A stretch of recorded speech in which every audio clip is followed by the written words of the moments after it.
Hey everybody, welcome to MSP Unplugged's Tech Talk Tuesday, setting and revamping your stack. I'm your host, Rick Smith. This is a show to learn tips, tricks, and strategies to learn how to run and grow your IT support business, whether you're a one-person shop or leading a team for the journey. This is the place for you. I'd like to introduce to you my co-host, the man who really needs no introduction, the one, the only, the infamous, Mr. Paco Lebron. How are you today, sir? Man, they got me running ragged today. I can't even say better than good, better than most like I usually. But can't complain. Can't complain. Yeah, it's one of them days. It's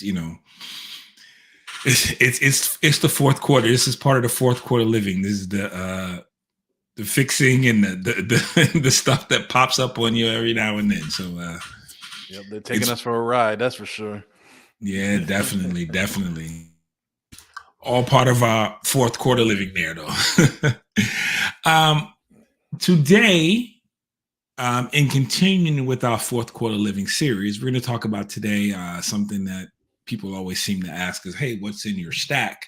But rather than saying what's in our stack, we're just going to go through basically, or we can't talk about what's in our stack, but want to give a little talk about how we go about building a stack. Whether you're an established company and you have a stack and you're looking to see, what you need to do to maybe beef it up, change some things around, or if you're new to the industry and you're just starting out building a stack, what are the components or what is the criteria you should use for building a stack?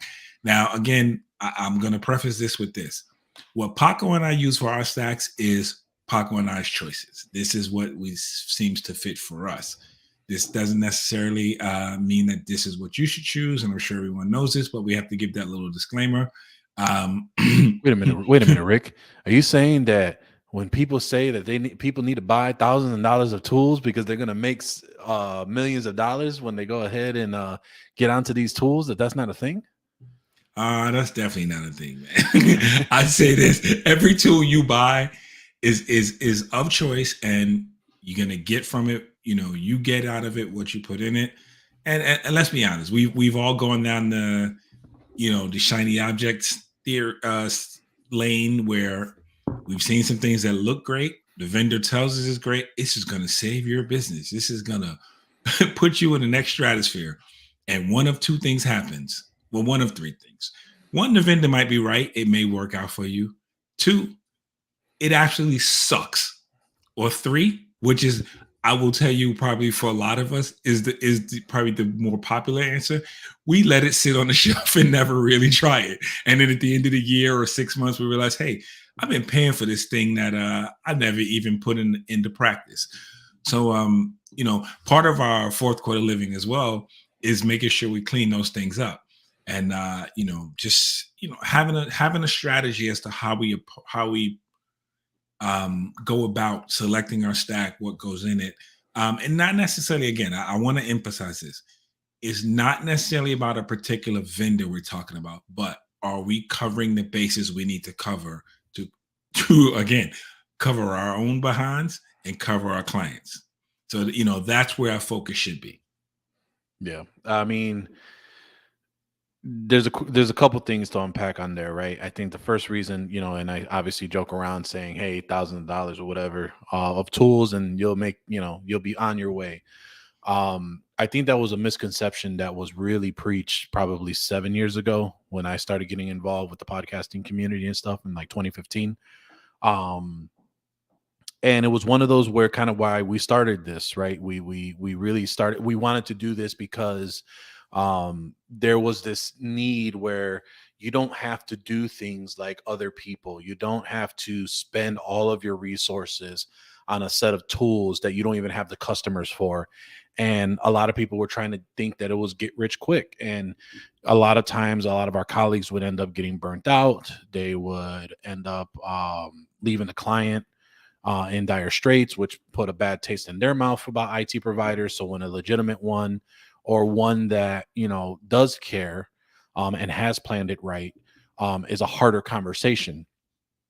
So, to all that, yeah, it's our choices for stacks and it's our choices for trying to do a lot of that, but you have to make sure you go about your own means as well, right?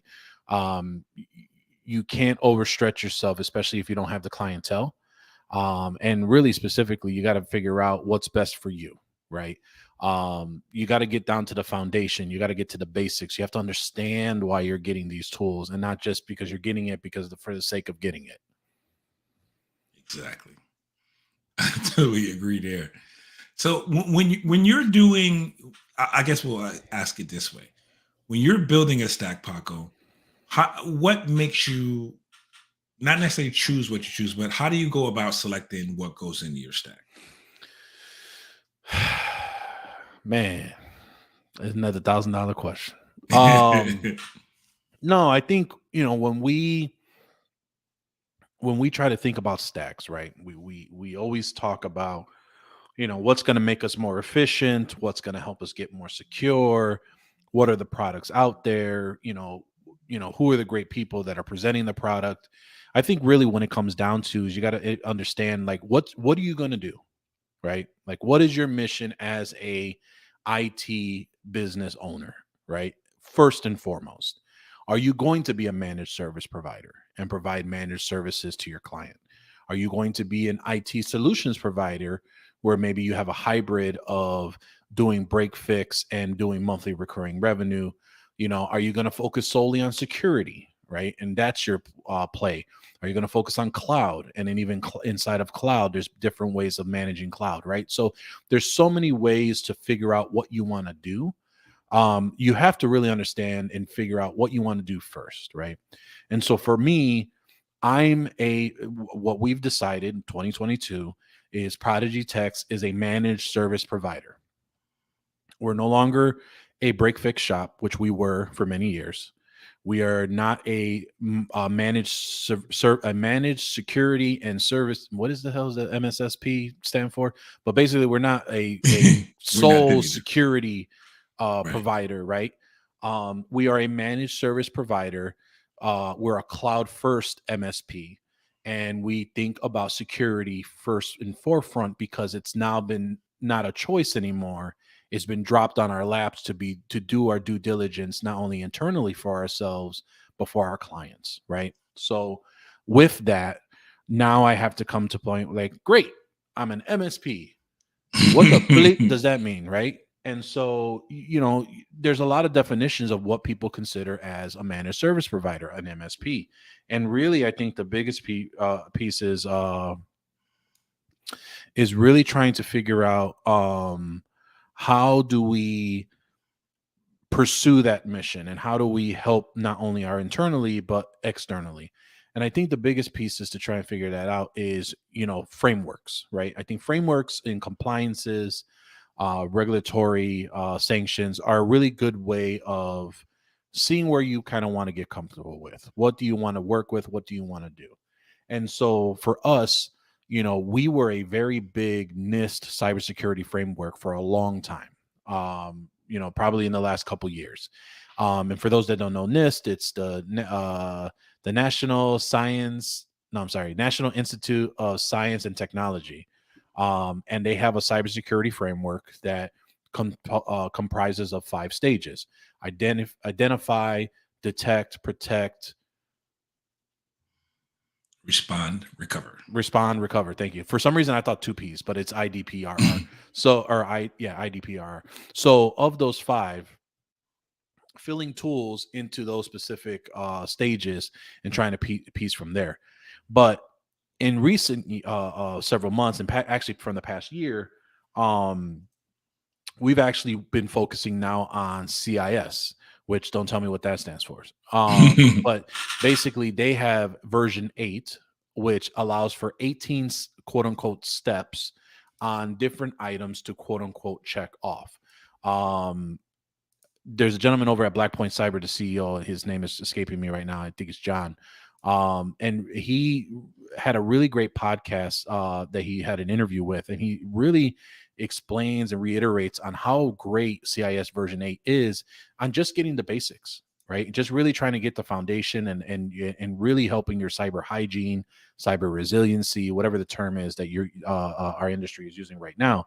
But I think for the biggest piece is for us, now we're looking at tools that are going to work in that favor.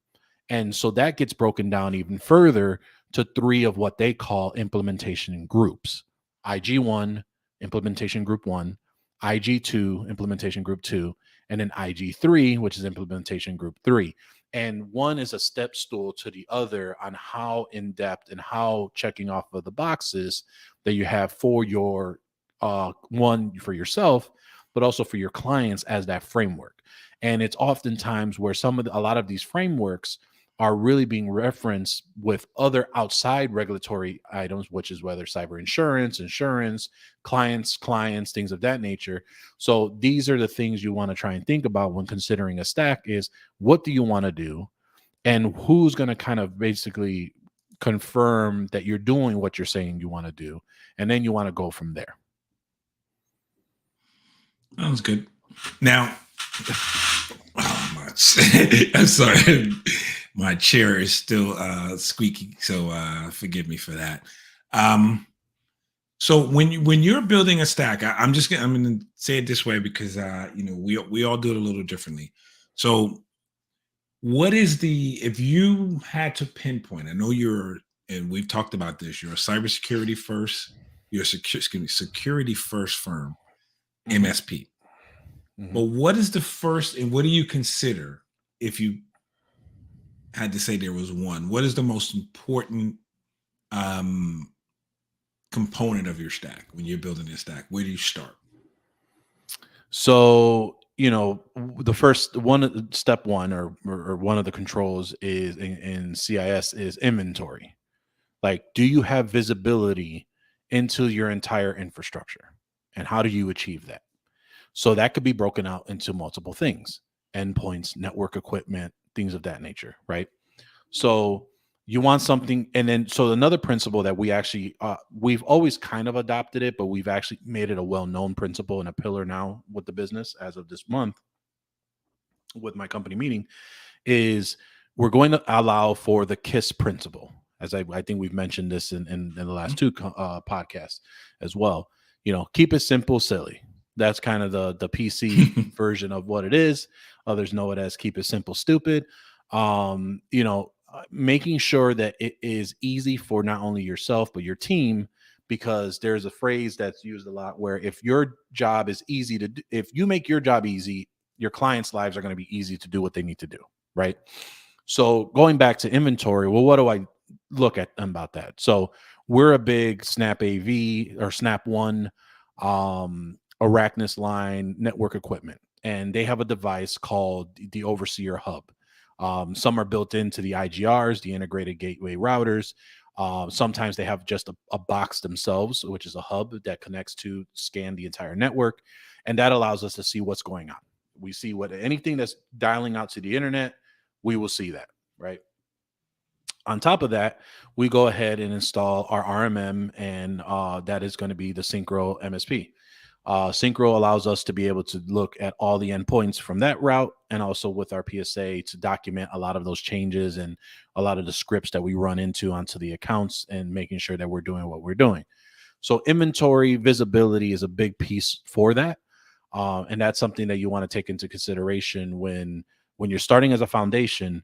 You have to see what's going on, because if you don't know what you don't know, you're going to cause yourself a little bit of headache for that as well. Okay. Now, I ask this questions really because when building a stack, and I know you said you guys used to be NIST and now you're focused on CIS 8, which I have, I follow suit with you a lot. And I've looked at, making sure we hit those CIS 8 points too. I'm going to share on my screen, if I know how to do this. How do I do that, Paco? You click on present and then share screen. Hope I share the right screen. Yeah, before you show us right. Show you all my trade secrets. Yeah. Now, this is something I came across. This is the cybersecurity matrix. I came across this at Build It IT.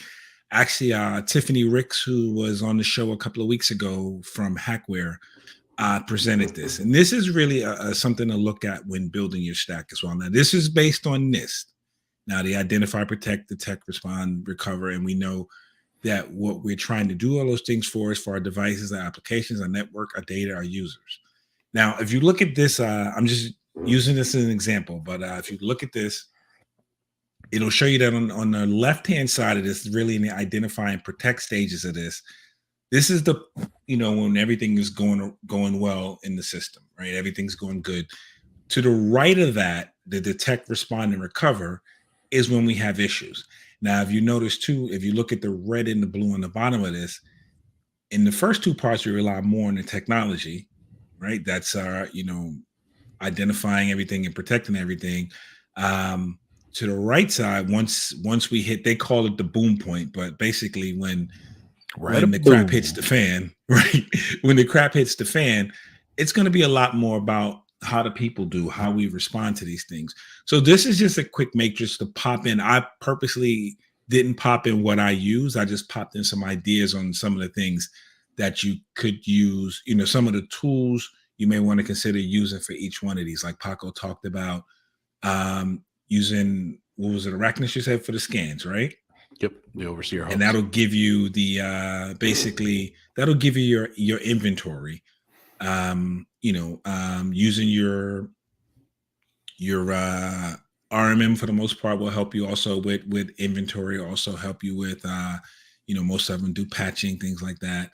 But this is just software inventory, things like that. So this was just something I came across that I think is a good foundation, or a good starting foundation. Now, again, this depends if you are using NIST, or if I would imagine it works anywhere, but for either one. But it's just an idea of what you should be plugging in or think about plugging in to protect, to basically build your stack. Can you cover most of these? Now, I will say there are some blank spots here, and a lot of those come down to, that's the people part of this. A lot of this comes down to the people part as well. It comes down to having an incident response plan. So how do you deal with all of this stuff? When the crap hits the fan, how do you deal with it? When you have backup, how do you, who's responsible for deploying it? How do you deploy it? What do you do? Just all of these things. And I think that one of the things that's important that we should keep in mind when we're looking at building a stack, it's not just the tools that are important. It is also the planning portion of this, right? Having designation of who does what, this goes back to I'm going to reference this probably until the day I retire from this business. It goes back to John's presentation about documentation, and documentation being life. So part of our stack outside of the tools is our documentation. Who does what? How do we do what? One of the things to keep in mind all the time, we should, and it should be a part of our plan. If an incident happens, 90% of the time, our first reaction is to go in, try to decrypt it, try to fix it.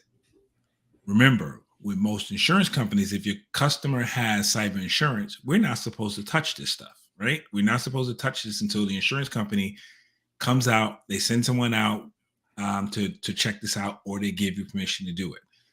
So that should be part of your response plan. Who calls the insurance company? Who coordinates with them? Who talks to them? Who gets the okay? And let that be in writing about, you have permission now to go in and do whatever you need to do, or whatever you need to try to do. I know some companies talk about keeping, I'll give you an example. We use Axient for backup. So one of the things with Axient is we can spin up a virtual server. If things happen, we can spin up a virtual server for our customers to log into. But if those things hit the actual desktops in the office as well, and those encrypted, what do you do then, right? So some people talk about keeping all machines on hand. Now, I'm not necessarily going to be an advocate for that, but it is a way as well to keep in mind how we go about this. The incident, the tabletop exercise that was done at TechCon spoke to a lot of this on how we're supposed to react to this and what we're supposed to do. So I say when we're building a stack and we're talking about the tools and the companies we talk to that do all of these great things, we should also keep in mind that part of that, part of those tools is how we deal with the problems that come up afterwards, and that has to be your stuff in writing. Another two tools that we probably don't talk about as much either. I'm gonna take this down here. I think, yeah. Another two tools that we should probably think about all the time that are very important is contracts, right? Contracts are extremely important because they set the standard for what we're responsible for, what we're not responsible for, how we go about dealing with situations. And the other one is also going to be our own cybersecurity and how we are supposed to what our liabilities are and what we're supposed to use, how we're supposed to go out responding to certain things. And I just wanted to bring those up as well, because I think it's just important to realize that the tools are part of this, but we have other parts of this too that are very important that we should think about. Agreed. But yeah, so that's just, so now I guess the next part of this is this. What do you determine? Like we talk about it, we talk about building a stack. We talk about getting our response plan. We talk about getting our what we use to scan the network, how we protect the network, how we protect the data. How do you determine, Paco, what's a right fit for you? He's like, can you use that in a different sentence? Okay. But like, here's my question. Here's a better way to do it. For every tool or every tool out there, is at least 5 vendors we talk to that have a similar tool, right? That have something to do that. Okay. When you use your evaluation process at ProdigyTeks, what helps you determine what's the right way to go for you? And if you want me to, so essentially, what is the vetting process for us when we're trying to pick a solution or pick whatever we think might be best for that area that we're trying to plug into? See, this is why he's Paco. You see how eloquent that sounded? Yes. No, I just want to, because how do you vet your products, Paco? So that's an interesting question, because there's an interesting process for what I do, which I get in trouble for a lot. And the reason why I get in trouble for it is because I am very much in the business of doing business with people I want to do business with. I believe there is customers are. Right. Like you do business with people you like, right? And I think that there is different ways of looking at how you can vet a vendor, right? I think that you should always view vendors as partners. They should care to invest in you as much as you invest in them. So, I use probably 2 vendors that I don't feel like I have a good partnership with. Amazing product, but I don't have that connection and relatability with them, right? Whereas if I had someone like, I don't know, I don't think it's beyond anyone that I have a great relationship with Synchro, right? And I think with the team there, way back in 2017, I was using Repair Shopper and another solution, and the other solution was great. I had no problem with the other solution. But I wanted to do business with Synchro, and I wanted to do business with Ian, and being able to, at the time when they formed Synchro, and being able to do that. So that's what caused my relationship with that. And that's what builds and kind of, went from there. So, despite, okay, I'll call it out as I told you earlier, they mentioned a price change, right? And I'm probably the first one to probably talk about it, and everyone's kind of up in arms and like, what and so they're focusing on the negative part about it, right? But because of my principle, if I want to do business with people, Here's my stand on it. Yeah, you increased your price. It sucks that you have to increase your price, right? Price increases mean that you got to make adjustments and stuff like that. It happens. It is what it is, right? It's the second one in whatever they're trying to claim. Here's my standpoint on it. And for those that want to quote me on it, you can quote on it and take it to the bank. Would you rather us support the vendor and the partner that you do and have a great relationship with, and you're helping commit dollar wise to their investment? Or are you going to be upset when they get acquired by a bigger company, private equity, or another business, and then now you're pissed because that other company acquired them because you couldn't do the investment, or the business didn't decide that the strategy they wanted was to stay with their partners, stay with their people, and really understand the feedback? You decided you're mad because you're of the price increase. That's how I see it. I'm investing in the ability of knowing that I have a say, I have an ability to support them monetarily wise to the goals that they want as a whole, right? Because no one's perfect. They're trying to get to where they want to get. Um, and I think a lot of people are focusing on the negative over the positive, because again, what ends up happening is when you have a favorite vendor and they get acquired by a bigger vendor, or they get acquired by private equity, everyone's up in arms and they're mad and it's all whatever. I rather have me being able to process and invest and have the ability to support the partner that I want, versus getting the rug swept under me and having another bigger vendor that I despise and don't like. And I'm not trying to call out one specific one, because everyone's been calling out a specific one that's doing this. That's not what I'm saying. I'm saying any big vendor, any private equity that acquires, because a lot of times things end up getting rigid and whatever the case may be. That's across the board. So there's not me reading between the lines or saying anything. It's a genuine general statement that, I prefer to invest in a business with my own dollars as a member and as a partner to them, as much as they're investing in us in other ways. So when it comes to that, doing business with people is kind of one of my biggest things. And also that I have an influence, being able to say that I have a feedback, and be able to tell someone that, yeah, I don't like how this product works this way. I would love to have it work a different way. And actually sitting on a council, or sitting on an ability to communicate that and be heard and kind of go from there. So I think those are some big pieces for me on being able to have feedback heard, having being contributed, doing business with people, and the culture and what that business is all about. Like, I literally had planned a whole stack 2 years ago, a year ago.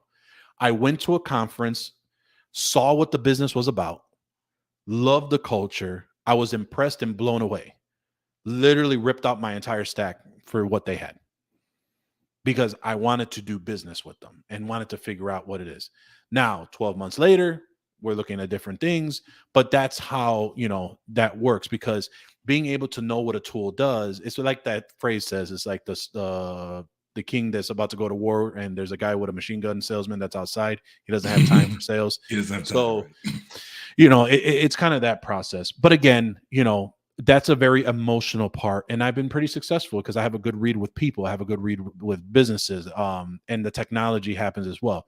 But there are often times where I have great people. I love what they have to do, but their software or their technology or their product sucks, and I love them. I just can't. I just don't want to put it in my stuff, and that has happened for a couple of people as well. So that would be kind of my basis, or my biggest principle that I get in trouble with internally with my team on the decisions I make for that. But I mean, I get it. And I asked that question on purpose because I know that's how you think about it. And the truth is, and the reason I asked that question, it wasn't to put you on the spot, but it was because choosing a vendor that we do business with is no different than how our clients choose us, right? People want to do business with Right. people they know, like, and trust, right? And as long as if you have those three elements first and foremost, people will do business with you. And then if you continue to show that they deserve that, particularly that like and trust part, particularly the trust part, right? And that comes in with, for me, I'll say the same thing. I like to do business with people I know, like, and trust. Um, Price figures in there, but it comes, you have to take price in consideration, but it factors way down on the list. People I know, like, and trust, you know, the reputation of that product from, other vendors out there. I mean, excuse me, other MSPs. Like you and I talk a lot about what we're using, what we're doing, ideas. Some we agree on, some we don't. You have some Right. people you know, like, and trust that I don't, and vice versa.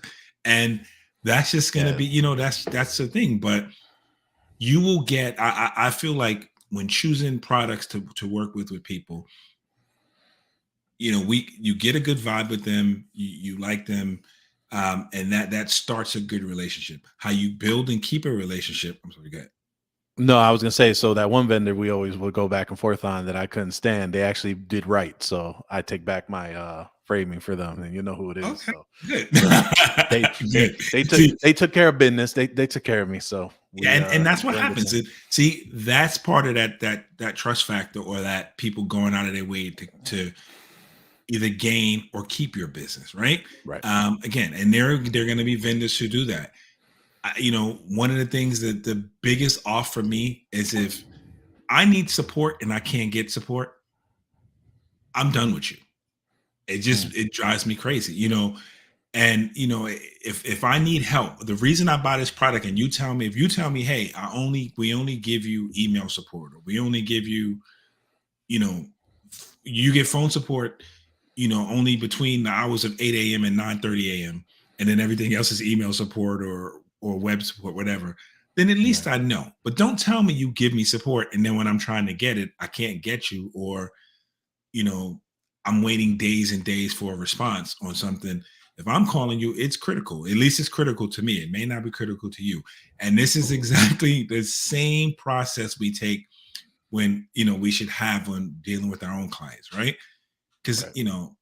we deal with this all the time. Clients call us for the ficklest of reasons.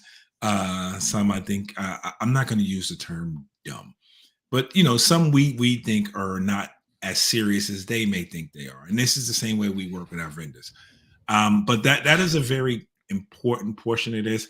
I'm gonna And quantify that for you. go ahead. So you know what the phrase I use, and I've actually put this to words because since I used to manage a help desk way back when in a past life, a client's severity can be high, but it's not your internal priority.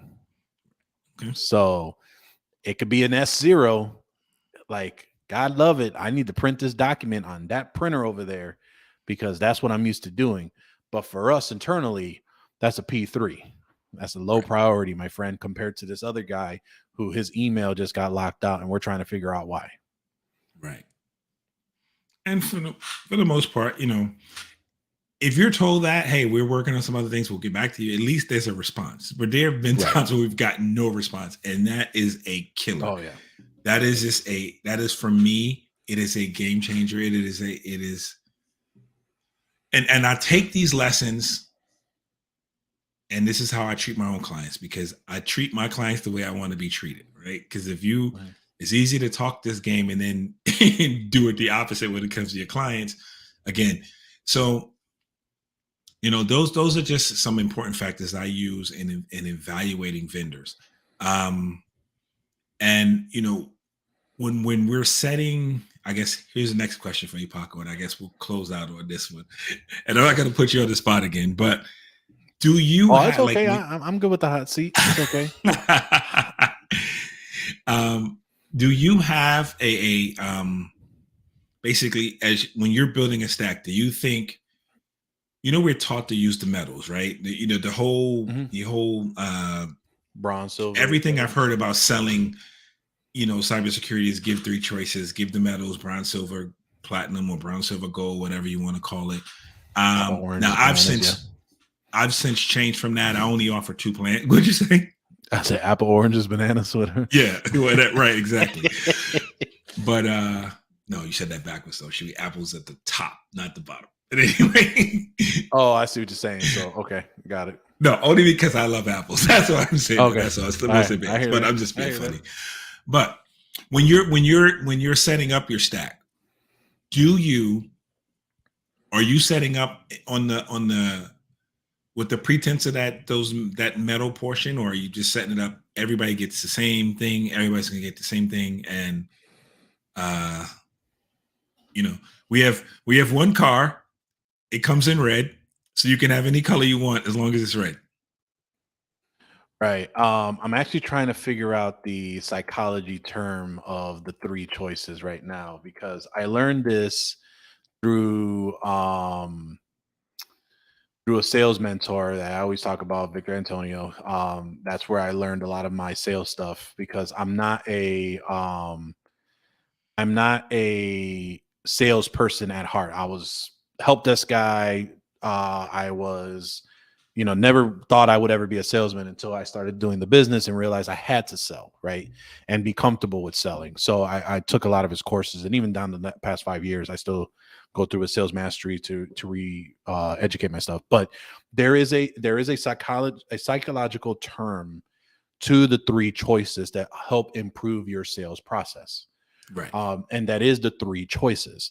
There is a stat that specifically says, and it's been proven, where if you have three choices, you will get the mid. It's the obviously the least, middle, and best.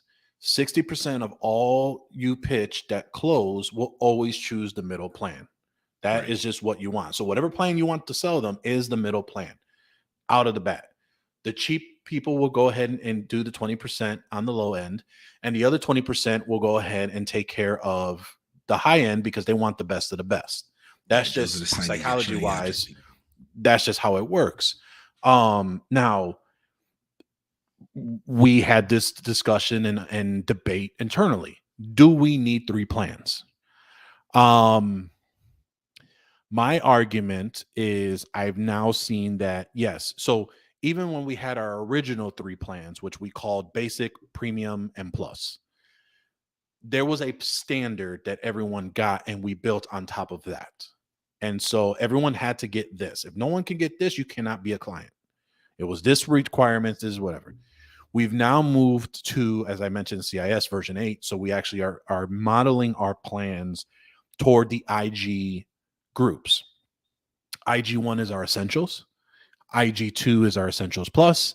And then the third tier is custom compliance, regulatory, HIPAA, FINRA, uh, whatever acronym, alphabet soup you want to put in there.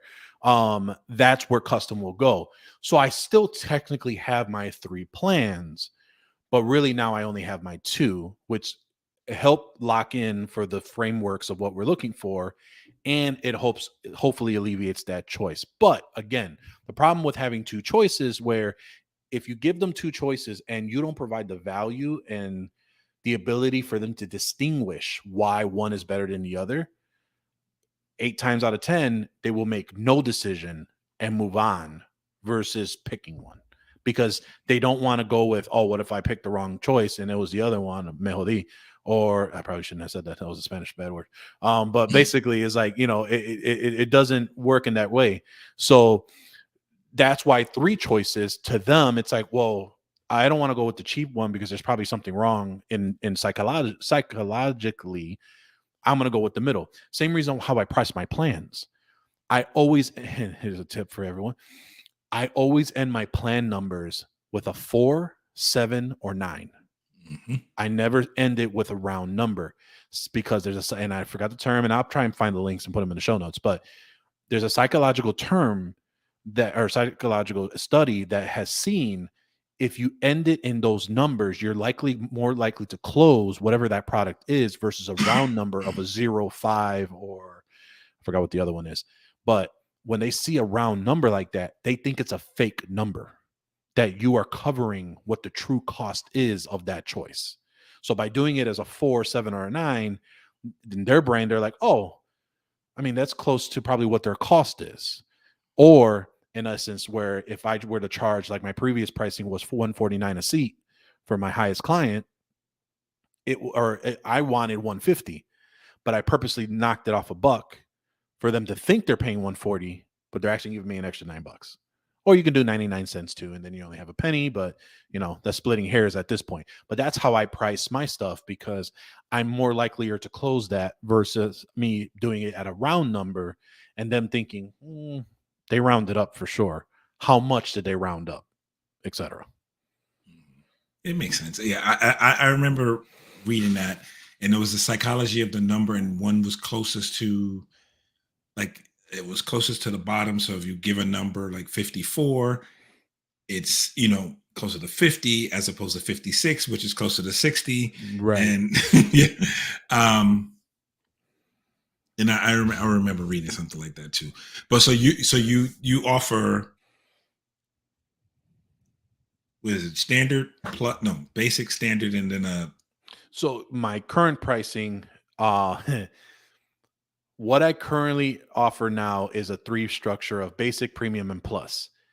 For hopefully my clients that are not watching this show, because we haven't announced this yet, we will be moving to an essentials plus, and custom. They will get a newsletter on pricing if they're watching. So the point is that we've gone from, we still go through a 3 version or a 3-step or a 3 option sale, but really it's 2 that we're highlighting in visibility, because custom is a more of a discussion place, which goes into the whole point of what is the new MSP 3.0 going to look like. And Juan Fernandez, myself, and a couple other people believe that we're going to end up being in a marketplace where, for someone who wants IT support, they should have the feasibility and ease of use to be able to click a button, order what they want, get deployed, and have that frictionless sign, deliver, and move on. Versus if it is something custom, then that's a conversation. And that's what we're trying to move forward, as I mentioned, as a cloud first / security first KISS principle of our business. Which makes sense. I'm doing something similar. It is interesting. This we did not talk about. Okay. But I'm doing something similar, and it's basically, I'm basically looking at it. I don't have a name for it yet, right? But I look at Rick Smith special. Whatever it's going to be is going to be the something 2023. That's the version they're going to get. That's what's coming up. And then next year when I change it, it's going to be the 2024. And when something goes up and say, hey, and then in 2024 when they're on, or next year when there's something's going to say, hey, you're still on the 2022 plan. That's why you need to upgrade to the 2023 plan. But I'm looking at it as, and I don't have names for these. I'm looking at it what you must have, what you should have, and then what you might need. And what I mean by that basically is, there's a minimum standard. So this is what you must have, right? And these are the standards that we have. What you should have is, if you don't take these things, it's not the end of the world, but it is better for you, right? That's what you should have. And then what you might need is basically taking those 2 plans, and there may be some extra with unique situations. Again, medical offices need something different, compliance issues, how data is stored, or how long data is kept, things like that. Different things. Training. Everyone should. In my opinion, everyone should get cybersecurity training. That's just my opinion, because that should just be it. But I agree with you 100%. In my opinion, 80% of all threats, 80% of a lot of the BS that comes through, can be handled by password management, security awareness training, and spam filtering. If you got those 3 locked down and all the configures for it, you probably take care of 80% of what's going on. And that is why that falls into my must have. But in this, what you might need is additional training, like things like that. Like, we're going to start offering some things like that, some additional training on certain things, different compliance, just hitting different compliance standards and making sure the customers have it, or at least are aware of it. There's a couple other things we're adding into it, but a lot of these situations are unique to the client. So those won't necessarily fall under because every client is different. How they do it is different. You're going to approach things a little different for customers who have, depending on the workforce and how the workforce is configured now. Are they 50-50 work from home, work in the office? Are they fully work from the office? Those are unique situations now, and things change a little bit as how we set those up, how we price them, how we deal with them. So that is how we're looking at it now. What you must have, what you should have, and in basically any unique situations, what you might need. And that is how we're looking at it.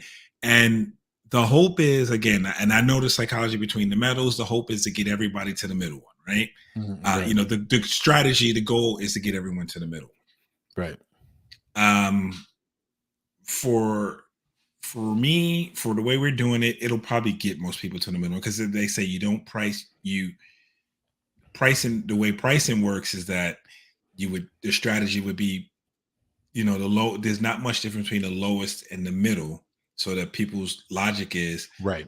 If I'm gonna take the middle for a couple of bucks more, I can have all of these extra things. So, right. And there, just a few things that change in there, but the whole thing is, again, and getting back to the point, in setting setting the what goes into the stack is very important that we, and I was guilty of this for a long time. We do not allow the client to choose. They don't get a la carte, right? This is not, and it's just in that portion of you have to take this basic stack, or this what you need stack, because that's how we protect you. Otherwise, you're putting anything out of that, you're putting yourself in trouble. You're putting yourself in jeopardy. You're putting them in jeopardy. And one of the things that's hard for us, particularly if you're growing, or size of the client or the revenue, is, and we'll talk about this in another episode, but is the ability to say no, the ability to walk away if you are not going to be able to. And it's not if he doesn't do what I want him to do, but if they're not going to take your advice that this is the minimum, you put yourself at risk. You put them at risk, and you put yourself at risk. And it's better, smarter as a business, to make a business decision that, hey, if we can't do it this way, we can't do business together. And right. So I just think that is, I talk about, when I wanted to emphasize, a lot of times as we build these stacks and we're thinking about what goes in them, we got to think about, again, as we talked about the matrix, as we talked about, CIS, what we're trying to accomplish. That's probably first and foremost. What are we trying to accomplish? And then, secondly is think deeper than the tools, and think about the plans, think about, how we're going to deal with what comes up.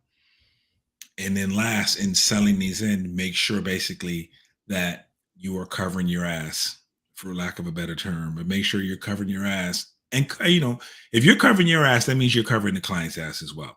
So you make sure that, your first priority is providing a product to your customers that,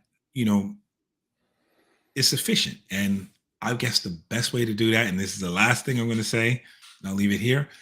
The best way to do that is to make sure you eat your own dog food. Is your stack equivalent to what you're offering to your customers? This is true. Mr. LeBron. Oh, you're asking me? Yeah, I mean, it was rhetorical, but yeah. No, yeah, absolutely. I mean, you have to eat your own dog food, which I hate that term so much. I didn't know about that term until when I was doing SaaS development at my previous job, before I ended up doing this full time, and I was just like, that's such a bad term. I hate that damn term. But yeah, no, I mean, you have to do what you preach, right? And you have to be able to implement what you do. Because, I think what a lot of people, and I don't think people do this maliciously, I think, or on purpose, but I think what needs to happen usually is that, you have to have that mindset of, you really need to think about, as you are focused so much on your clients, you have to be able to focus on yourself as well. Because what happens is you go ahead and, it's kind of like, I forgot what the fairy tale is, or the folk tale is, where, it's like you're taking care of everybody. Oh, the shoemaker, where it's like he's taking care of everyone's shoes, making them look great, but his shoes are ratted up and they're all torn up because he's not worrying about himself. And I think that's something that we all do because we care so much for our clients, but we're not taking a step back and understanding what's going on internally. And I think that's a disservice to us, because if you don't protect your own house and really get that in order, it's going to be hard for you to protect someone else's house and getting that in order as well, especially if you're going to be utilizing the same things. Um, I know there's a few MSPs that I know that will, or IT solution providers that will tout and implement all these security pieces, but they won't run it on their own internal systems. They're like, why? I got, Right. Exactly. I got it all set up. I'm good. Hmm.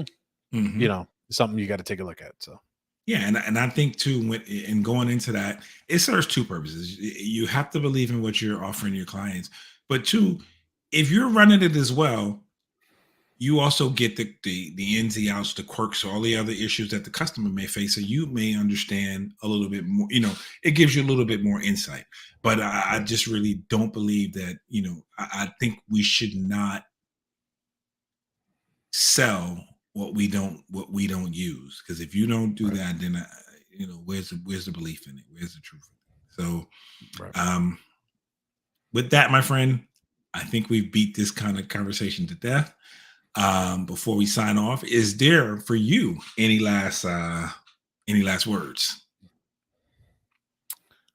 Just start.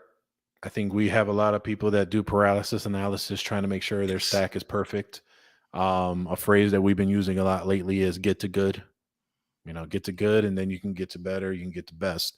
You really have to figure out where, yeah, that's great. You hear a lot of subject matter experts that are saying, yeah, you got to be here and you got to think about this. But I mean, God love it. If you don't have MFA on, that's such an easy, low Right. hanging fruit to take care of, right? I mean, do the small stuff one step at a time.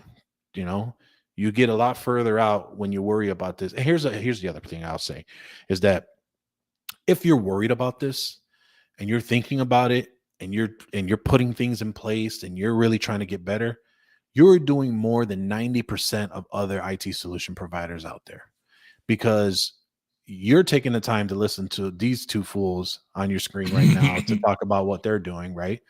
Um, we've been doing it for a little bit and we've learned a couple things here and there, but getting to good is so important, and you don't have to get all your stuffs tightened up and regulated. You don't have to get to, well, I got to make sure I do all this. I got to make sure all my conditional access is done. Just do the small things, man. Just get a spam filtering system in, get your MFA figured out, get all your other stuff where get a password manager. Stop storing it in the browser because you're lazy. Open up an incognito window when you want to get into stuff. Don't let it store in your system. It's just little things, and all those little things add up, right? But you got to get Right. to good. You just got to get to good. Once you get to good, then you can help get yourself in there, and that also alleviates a lot of the stress because I think you trying to get from where you are to over here. And that's how you accrue. That's how you do it organically. That's how you get to in there. And that's when you leverage, people that know a little bit more than what you do. And that's how you gain a little bit more as you further along. So that's what I say. Start, get to good. Everything else will fall apart or fall into place. I should say, not fall apart because it will fall apart, but it will fall into place. Because I am a testament to that. So, because if I've been running this business damn near 10 years, I know everyone else can definitely do this at at a brick of a speed versus where I can do. So that's my final words for the lovely audience listening today. Well said, my friend. Well said. For everyone, again, I'm just going to echo one thing, and we're going to close out, and that is what Paco said. Just start. It's the only thing I'm going to say. Just start, one thing at a time, and it'll build to where you need it to be. So I do want to thank everyone for listening to us. We invite you to tune in every Tuesday and Thursday. You can watch the video podcast on uh, excuse me, youtube.com/MSP Unplugged or facebook.com/MSP Unplugged. You can find us also on LinkedIn. We're live there. Just hashtag MSP Unplugged, and you'll see one of our faces on the screen, and hit the button and listen to us there. We need you to subscribe, hit the notification button to be notified whenever a new episode is available. If you are the type who likes to listen to us on the go, you can find us on your favorite podcatcher. We're on Amazon Music, Spotify, Apple Podcasts, and a host of others. Paco and I would like to thank you for listening, and we'll see you next time on MSP Unplugged.